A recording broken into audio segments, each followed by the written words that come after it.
Have you ever wondered if the economic model that governs our lives is, in fact, a carefully crafted trap? Today, more than ever, the world is undergoing a silent and powerful transformation. The empire that dominated the global economy for decades is now faltering, and new blocs like the BRICS are redrawing the rules of the game. In this video, we'll explore why the United States is losing its global leadership, the roles of China, Russia, India, and other emerging countries, and, most importantly, how all of this directly impacts your economic future. I'm Mr. Monny, and after years of studying global economics and geopolitical movements, I can say with conviction, what's coming will surprise you. If you're looking for unfiltered knowledge, subscribe to the channel right now. The heart of the problem: how capitalism is structured. Before we analyze the collapse of empires or the rise of new powers, we need to look at the silent foundation on which all of this is built: the structure of the capitalist system. At the core of this system is the relationship between employer and employee, a hierarchy that, behind the appearance of normalcy, hides a deeply unequal dynamic. A small group of people decides what will be produced, how it will be produced, who gets hired, how much each person will earn, and where the profits will go. And the vast majority? They simply follow orders. This, in essence, is the foundation of capitalist production. This structure is not just economic, it's political. It defines who has a voice, who accumulates wealth, who influences decisions, and who remains trapped in the routine of survival. It's a system that distributes power in a highly concentrated way, masked by narratives of free markets and meritocracy. But let's go further. Why do we accept this as natural? Why is democracy, which we fiercely defend in politics, not even considered inside our workplaces? We spend most of our lives in companies, factories, shops, and offices. And yet we accept that decisions are made from the top down, with no consultation, no vote, no participation. This hierarchical model, although normalized, is essentially anti-democratic. And more than that, it is the root of many of the problems we face today: extreme inequality, environmental crisis, job insecurity, and social alienation. Understanding this structure is essential because it replicates itself at all levels, from production relations to the political system, from international agreements to the way nations are governed. If we don't question how wealth is produced and distributed, any change will be superficial. And this is precisely where the world begins to show signs of rupture. A new global configuration is emerging, and although it still carries many of the flaws of the current system, it represents a resistance movement against the old order.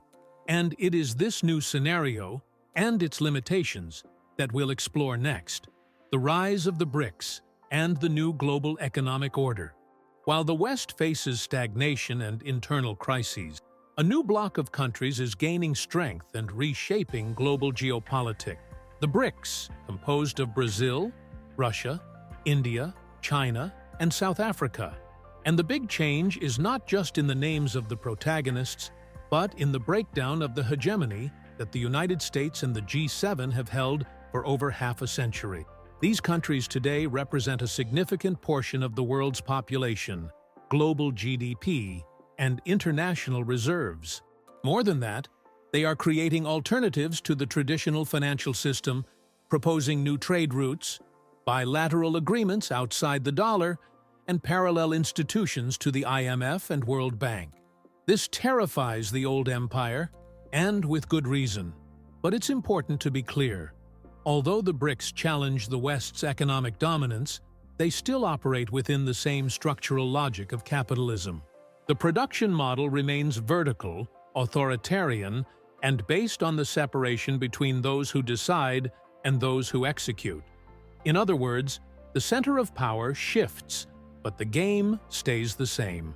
China, for example, despite its state control in many sectors, concentrates strategic decisions in very few hands, whether in the government or in the boards of major companies. Russia and India, with deeply hierarchical structures, also follow this centralized command pattern. This is not yet a new economic model, but rather a struggle over who controls the existing one. Even so, this shift in power is already revolutionary in many aspects. For the first time in decades, countries of the global south are stepping out of the role of spectators and becoming protagonists in global decisions. They demand voice, space, and respect, something that was systematically denied during the West's dominance. This movement may not yet be the full rupture many hope for, but it's a visible crack in the global power structure. And every crack carries the potential for collapse or transformation. As the BRICS grow stronger, the old empire begins to weaken.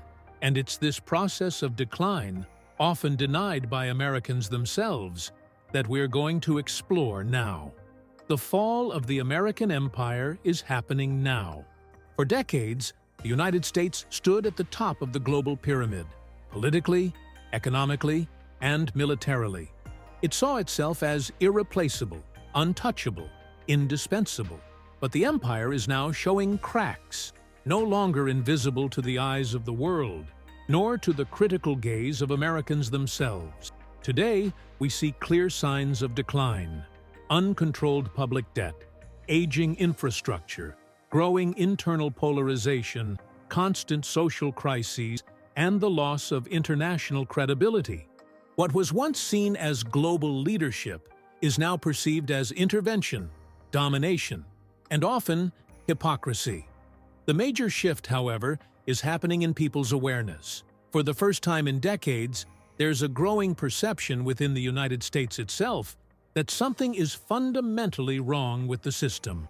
The population is beginning to question not just politicians or parties, but the very structure of power and wealth that sustains the country. This critical awakening didn't come out of nowhere. It has been driven by the rise of the BRICS, the emergence of China, and the realization that the world is changing, with or without the U.S. in control. And for many, that's frightening. For years, the dominant narrative claimed that America's problems were caused by external factors: wars, immigration, terrorism, Chinese competition. But now, more and more people are beginning to understand that the collapse comes from within, from an economic model that excludes the majority, from a political structure that serves the few, from an imperial logic that can no longer sustain itself. Of course, resistance remains. The rhetoric of denial is strong.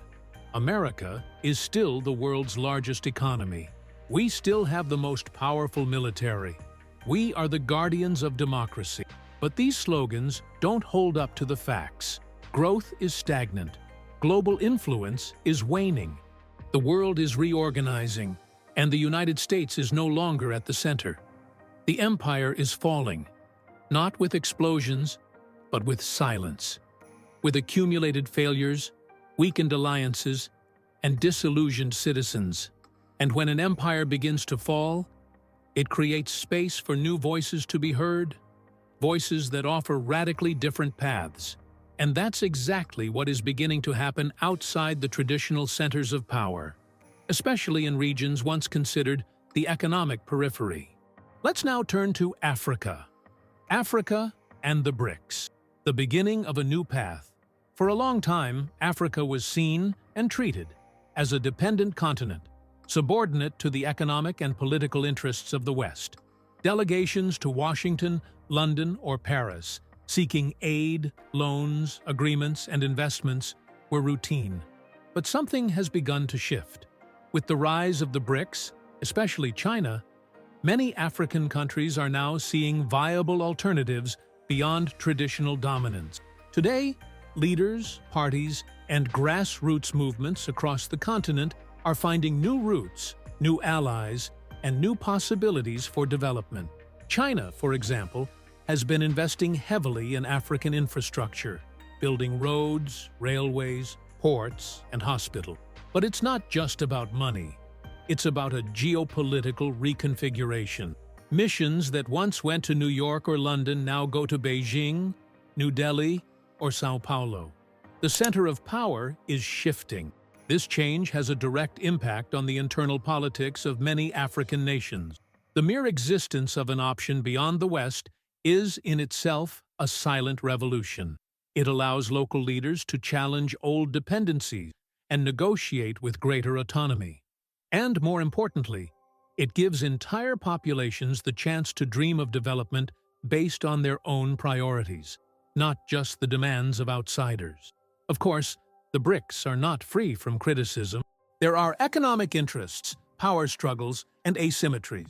But unlike what the West has traditionally offered, domination disguised as humanitarian aid, the BRICS represent a chance for global repositioning, a world where multiple powers coexist and cooperate, rather than submit to a single center. And if even historically marginalized regions are finding new paths, the inevitable question becomes, why do traditional elites, especially academic ones, remain so attached to the old model? Let's talk about that next. Western universities and the convenient silence. For decades, Western universities, especially elite ones, were portrayed as temples of critical thinking. But in practice, many of these institutions functioned as ideological strongholds of capitalism. Award-winning professors, renowned economists, influential intellectuals, all teaching, with minor variations, that capitalism is the peak of human civilization. The problem? Real critique of the system was excluded. Fundamental questions like, why do we accept such deeply unequal economic structures? Or, is there an alternative to the hierarchical model of production? Were rarely, if ever, raised. The debate remained confined to superficial variation. A little more government, or a little less? Keynes or Hayek? Social democracy or neoliberalism? Meanwhile, the central pillar, the domination between employer and employee, remained untouched. But something is changing. A new unease is growing among students and young professors. They are no longer satisfied with this academic theater, where everyone debates without ever touching the nerve center. They see that the world is in crisis, economic, climate, social, and that the dominant thought within universities has been complicit in that downfall.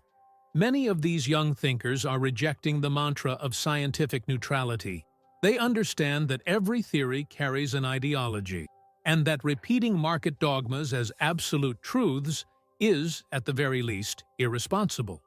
More and more, uncomfortable questions are being asked, deeper reflections are emerging, and there's a strong will to propose new structures for how the economy should function. Still, resistance persists. The academic elite, often comfortably seated in their ivory towers, tries to keep the debate under control. But when the walls of the university can no longer contain student unrest, something important is happening. And this intellectual rupture is directly connected to other urgent topics, like the U.S.'s unconditional support for Israel and the recent awakening of political consciousness across college campuses.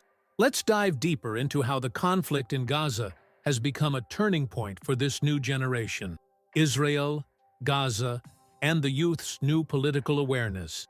Since October 2023, the escalation of violence in Gaza has sparked a powerful and unexpected reaction in American universities. Students, both Jewish and non-Jewish, began to openly and forcefully question the United States' unwavering support for Israel. What was once an untouchable taboo has become the subject of assemblies, protests, sit-ins, and heated campus debates. This shift isn't just a humanitarian reaction, it's also a symptom of the legitimacy crisis facing the American empire. When young people realize that their government supports massacres, that their universities remain silent in the face of abuses, and that mainstream media hides the truth, the result is a deep rupture in trust. They stop seeing the U.S. as a guardian of democracy and begin to see an empire acting in its own interest, at any cost. This new political awareness goes beyond the conflict itself. It connects to a broader worldview. The same students protesting against the occupation of Gaza are often the ones questioning economic inequality, structural racism, the climate crisis, and the capitalist model underpinning it all. They're not just pointing out flaws, they're digging up roots. And those roots increasingly lead back to the concentrated power structure that defines both America's domestic system and its foreign policy. The government, in turn, responds with repression. Students arrested, deported, silenced. But that doesn't stop the debate. On the contrary, it fuels the outrage. And, as recent polls show, most Americans no longer support Israel's action. In other words, this rupture is no longer a minority movement. It's gaining mass, voice, and depth. This entire scenario reinforces a trend that was already underway: the rise of a new generation unwilling to settle for superficial reforms, one that's prepared to challenge not just isolated policies, but the very system that upholds American global power. And that leads us directly to a critique of the traditional economic debate, which pretends to offer alternatives, but in truth, protects the status quo. Keynes versus neoliberals, a debate that misses the point. For decades, economic debate in the West has been reduced to a clash between Keynesians and neoliberals. On one side, those advocating for greater state intervention in the economy. On the other, those preaching total market freedom. This duality was sold as the peak of critical thinking, a battle of ideas between two opposing models in constant tension. But in truth, this debate has served more as a distraction than a solution. Because deep down, both sides accept the same foundation: the vertical structure of production. In other words, it doesn't really matter whether the government regulates more or less if, in the end, the economy remains controlled by a small minority: owners, directors, executives, while the majority simply obeys and executes. This model, built around the figure of the employer, making all the decisions and the employee merely following orders, is rarely questioned. Yet, this is exactly where the heart of the problem lies. Growing inequality, environmental collapse, job insecurity, all of these stem from how production is organized, not simply from how much the state intervenes in the market. By keeping the focus on peripheral debates, the economic elite ensures that the central structure remains untouched. While the public argues about whether interest rates should go up or down, no one asks why a handful of people can decide the fate of thousands inside a company, or millions in the case of global corporations. That's why more and more critical voices are calling for a shift in focus. It's not enough to talk about regulation versus deregulation. We need to talk about reorganization, about new forms of participation, power, and economic decision-making. And one of the boldest, and yet most ignored, proposals is to bring democracy to where it has never existed: the workplace. Democracy in the economy. Utopia or real solution. If we live in societies that call themselves democratic, why do we accept that our workplaces function like dictatorships? It's a simple question, but a deeply subversive one. After all, we spend most of our lives in companies, factories, and offices, and yet we rarely have any say in what's produced, how it's produced, or how profits are distributed. In the current model, the structure is clear. A small group, owners, executives, or a board of directors, makes all the decisions. The vast majority simply follows orders. This looks more like a feudal system than a democracy. And yet, this is the model that dominates over 99% of organizations worldwide. The idea of economic democracy is based on a simple but powerful logic, applying the same principles we use in politics: participation, voting, debate, equality, to the world of work. Instead of authoritarian bosses and unilateral decisions, imagine a workplace where every worker has an active voice in company decisions, where the direction of production is decided collectively, where profit isn't a privilege, but a shared result. This idea isn't just theoretical. There are real-world examples of worker cooperatives operating with efficiency, stability, and fairness, even in competitive industry. Companies like Mondragon in Spain and several cooperatives in Nordic countries show that it's possible to produce at a high level without sacrificing internal democracy. But why isn't this alternative discussed in universities? Why isn't it presented as a viable option in public debates? Because it poses a direct threat to the logic of domination that underpins capitalism. Bringing democracy into the workplace isn't just a management change, it's a structural transformation. And like all deep transformations, it faces resistance. But it also gains strength as more people realize that the problems we face, from inequality to widespread dissatisfaction, share a common root: the exclusion of the majority from decisions that affect their own lives. Still, as we search for alternatives, the world keeps moving, and on the international stage, new alliances, like the one between Russia and China, are being put to the test. Russia and China. Alliance or conflict ahead? The alliance between Russia and China is undoubtedly one of the cornerstones of the new global order. Together, these two powers challenge U.S. hegemony on multiple fronts: military, economic, technological, and diplomatic. However, beneath this apparent unity lie historical tensions that cannot be ignored. In the 1960s, Russia and China even engaged in military conflict along their shared border. Despite their shared socialist ideologies, they diverged in strategies, leadership, and geopolitical interests. Today, despite the rhetoric of cooperation, these differences still linger, merely subdued by momentary strategic interests.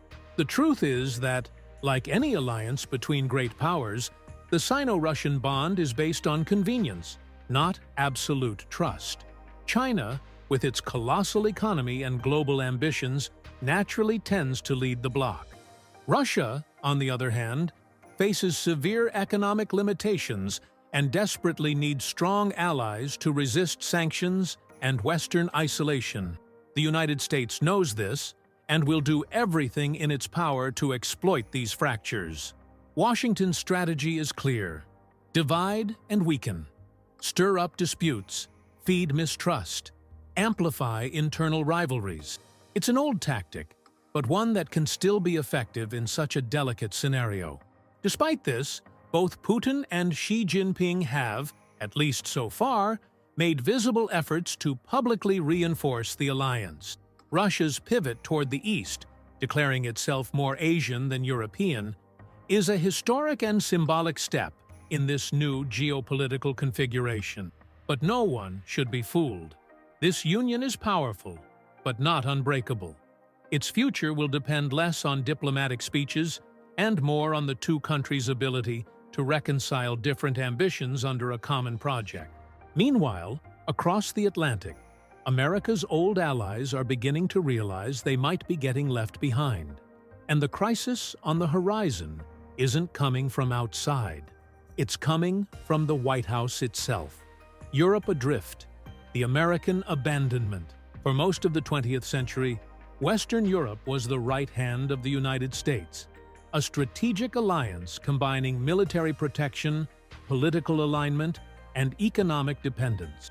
But in recent years, that pact has begun to unravel, and not by European initiative. Facing its own decline, the United States has adopted an increasingly isolationist stance. America First stopped being just a slogan and became actual policy. As a result, old allies were abandoned, ignored, or pressured to take on responsibilities they were unprepared to bear. The demand for European countries to increase their military spending, for example, comes at a time when their economies are facing recession, inflation, and deindustrialization. Germany, France, Italy, all are weakened, and yet they're being told to spend more on weapons while slashing critical social investment. Without U.S. protection and funding, these nations are forced to make brutal choices: either sacrifice their welfare systems, such as free public health care, accessible universities, and decent pensions, or risk vulnerability in an increasingly unstable global landscape. The irony is cruel. Europe, which faithfully followed American leadership for decades, is now being left behind just when it needs support the most. And realizing this, its leaders are beginning to ask, how much longer is it worth following Washington's interests? The result is a continent in crisis, not only economically, but also in terms of identity. Blind trust in the United States has given way to frustration and fear. Dependency has turned into weakness, and the old Atlantic alliance has never seemed so fragile. And if even its closest allies are being sacrificed, imagine what happens to smaller countries, or those the U.S. deems replaceable. Europe's collapse is just a reflection of something much larger, the implosion of the empire itself. And nothing symbolizes that decay more than the downfall of the continent's greatest industrial power, Germany. The economic collapse of Germany.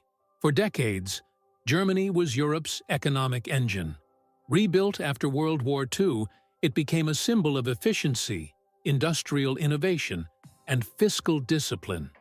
But today, that giant is stumbling, and the reasons go far beyond the headlines.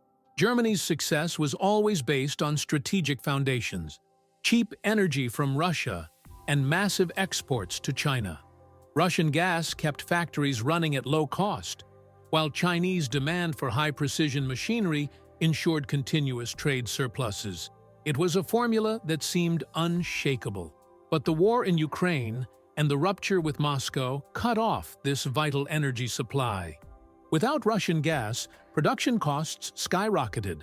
Simultaneously, China began developing its own heavy industry, reducing dependence on German imports. The result? A double shock that dismantled Germany's economic model in record time. Today, Germany faces recession, industrial decline, and loss of global competitiveness. Companies are closing factories, unemployment is rising, and investor confidence is collapsing. The locomotive of Europe is losing momentum and pulling the entire continental train down with it. What's most alarming is that, in the face of this crisis, the U.S. response was simply to turn its back. Instead of supporting its main economic ally, Washington is demanding that Berlin increase military spending, precisely at a time when there aren't enough resources to sustain even the most basic social programs. German society, which for years trusted the stability and predictability of the system, now faces an unstable, uncertain, and above all, lonely scenario. This collapse is not an isolated event. It's yet another symptom of a global system that is crumbling from within. A system that, in order to stay upright, has begun sacrificing even its most strategic pillars. And as Germany sinks, the United States reacts in the only way it knows, by increasing its aggression, its sanctions, and its threats. The U.S.'s aggressive reaction to its own decline. In response to its loss of global influence, the United States has not chosen the path of dialogue or adaptation. On the contrary, it has opted for force, intimidation, and retaliation. This is the typical reaction of an empire in denial, trying to maintain its position through threats, trade tariffs, currency wars, economic sanctions, diplomatic blockades, naval deployments, pressure on allies, and interventions in conflict zones. The playbook is extensive, but it no longer has the same effect as before. The world has changed, and what was once interpreted as leadership is now seen by many as geopolitical bullying. A clear example is the trade war with China. By trying to contain China's rise with restrictions, tariffs, and technological isolation, the U.S. ended up accelerating exactly what it feared most: China's self-sufficiency.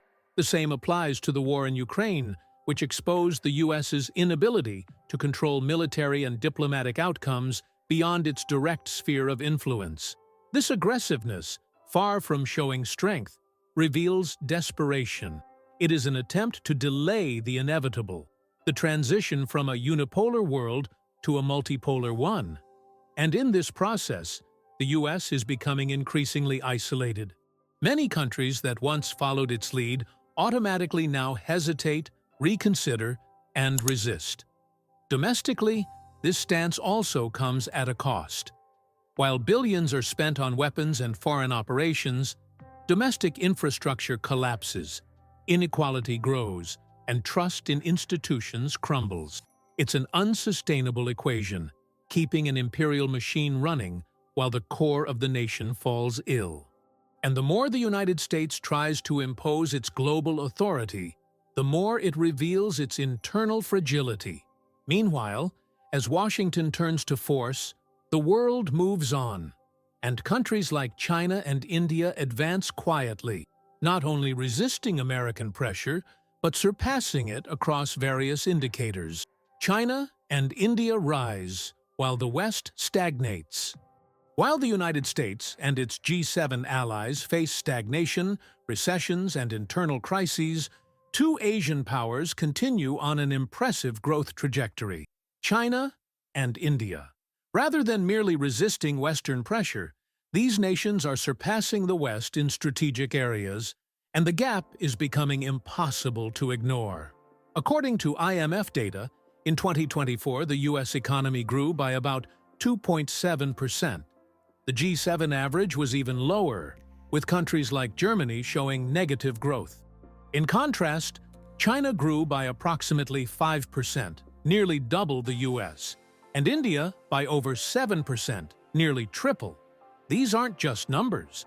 They are a clear signal of who's gaining ground on the new global board. And it's not just about GDP. China leads in sectors like renewable energy, infrastructure, artificial intelligence, and telecommunication.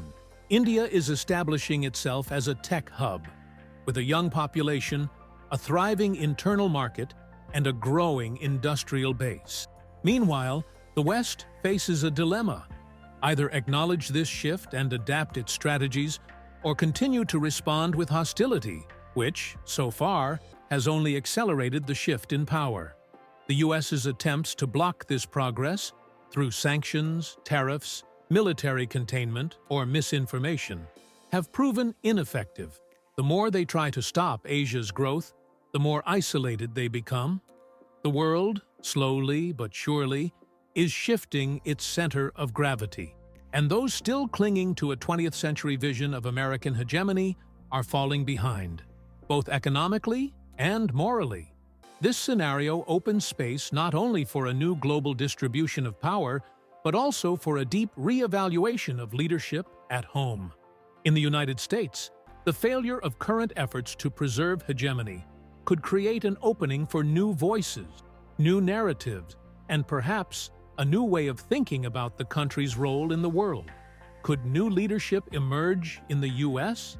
The failure of the strategies embraced by the American right, especially under Donald Trump, is beginning to create space for a new possibility in the U.S. political landscape: the emergence of progressive leadership willing to confront the empire's decline, not with denial or aggression, but with clarity and proposals for reconstruction. Trump attempted to restore American dominance through tariffs, isolation, economic nationalism, and unstable alliances.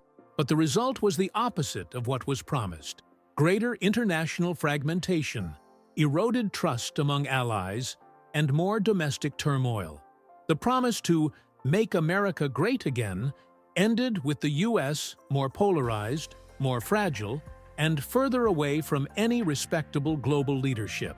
In response, there's growing anticipation behind the scenes for a real alternative: a leadership that acknowledges the empire is collapsing, and that instead of blindly resisting that fall, proposes a new direction. One based on multilateral dialogue, internal social rebuilding, and a reimagined role for the U.S. in global affairs. Figures like Bernie Sanders, while no longer at the center of the political arena, opened the door to this new mindset: a vision that sees the crisis not merely as external, but structural, and that understands saving the country may require abandoning imperial logic and rebuilding society from the bottom up. Of course, this kind of leadership still faces resistance. The political establishment, corporate lobbies, and military elite won't give up easily. But the exhaustion of traditional solutions, growing grassroots pressure, and the despair of a youth without prospects could, at some point, break through that wall. And perhaps, when that moment comes, the United States will stop being the center of a decaying empire and become part of a multipolar, cooperative, and fairer world. But for that to happen, one uncomfortable question must be faced. An old question, posed by a thinker who remains eerily relevant to this day. The return of Marx. The problem lies at the foundation. Amid geopolitical chaos, economic crisis, and the collapse of global capitalism's promises, one figure is making a surprising comeback in public debate: Karl Marx.